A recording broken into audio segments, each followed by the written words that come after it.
We are back. So I know it's been about 8-9 months, something like that, since oh look, it still says motor's dead on the side from when it blew up at the off-road park. So I want to welcome you guys back.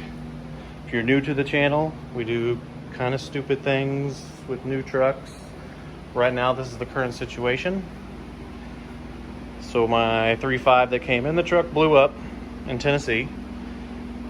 And we had this wild idea while sitting around the campfire to throw a 1UZ in it. So there is the 1UZ sitting in it. I still got to clear a little bit more back there. But it's in there, not sitting on the front diff anywhere. You can see that's the oil pan that's new. That is actually a rear sump oil pan. That's the only way it would fit. My motor mounts need to be rebuilt a little bit on that side. That side's if it needs more gusseting and more stuff like that, but not to jump right into that like that. But yeah, so here we are. I've got the motor yanked out of the truck. The taco box is actually sold because it's not going to work with this setup. The harness needs to come out, which is that big rat's nest right there. Fuse box needs to come out, a couple other little odds and ends that will not be going back to this motor. I do have to get a new wiring harness built for it, but other than those little few things, the hardest part is almost done. I do need to fab up a cross member. Let me climb underneath and show you the clearance of the new transmission.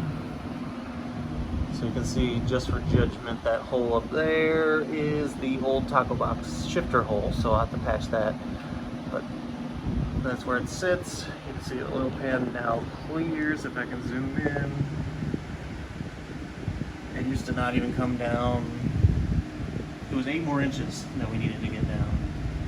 It was mainly because of that front diff, which it looks like it might be rubbing there, but I can guarantee you it's not. Just might be a little hard to drain the oil out of that motor because of the cross member right there, but we'll make a little drip pan or something get up in there. So I will be sourcing a new manual transfer case for this, and then obviously we'll get a new drive shaft hooked up into that. But yeah, we've been down for a little bit.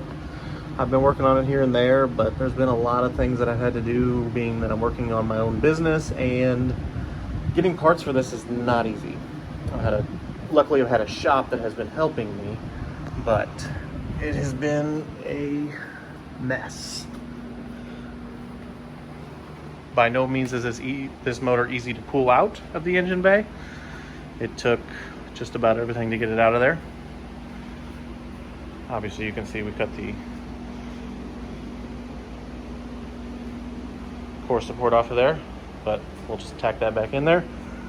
Taking all that stuff out, I do have to get a new radiator, obviously, because the other radiator is not going to work, and some oil coolers and stuff like that. But this is where we're at. This is the current status of the truck.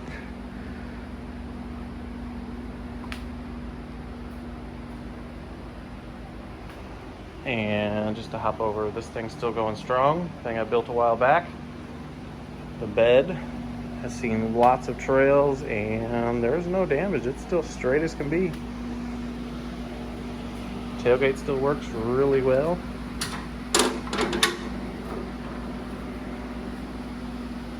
It's nice to have this little feature for when you're broke down on the side of the hill. You can whip out your camp stove and just start camping. Wait for the long road ahead. It took us 4.5 hours to get off that trail, by the way. I'm very grateful for the guys who helped out on that. You guys were awesome.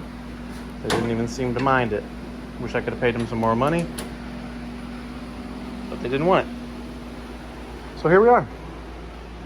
It's still muddy from the day it happened, but other than a blown motor, we are good to go. Just got to get this thing buttoned up and hopefully get this thing fired up in the next couple months. So you have to stick around for that. I've been putting out short videos of the other truck that I have. So, and by the way, if you have any questions about this 1UZ and the motor pool and all that stuff, just go ahead and ask me, because I don't care. I will talk to you all day about it. Obviously, did have to clear the firewall bit by beating it in which I also beat the pedal in, so I'm gonna have to fix that. But this is the new wheeler while it's down. Did do the Chevy 63 swap. I need to cut them U-bolt down, but they don't hit. And there's no bumps on it either. This is a wheeler, I don't really care about it. But yeah, the low range off-road kit to do the Chevy 63 worked out well. 33s, some sliders, and some old man Emu with 882s on it.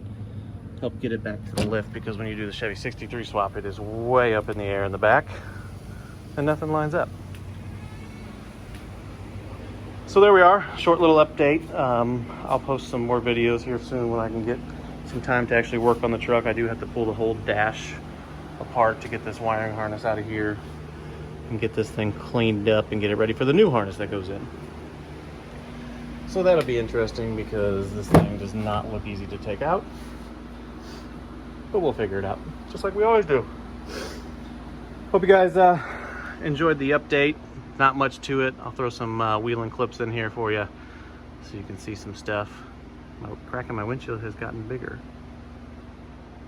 It's like an off-road junkyard around here, by the way. My brother-in-law's stuff is here. He's got that Jeep there. He's got a Comanche on 39s with Dana 44s, 318 swapped. It's pretty awesome. But there's a truck, there's some updates. Hope you guys are happy. Keep you going for a little bit. We'll try to get you a video out of other stuff and actually working on stuff in the next couple weeks. Have a good one. Thanks for coming back.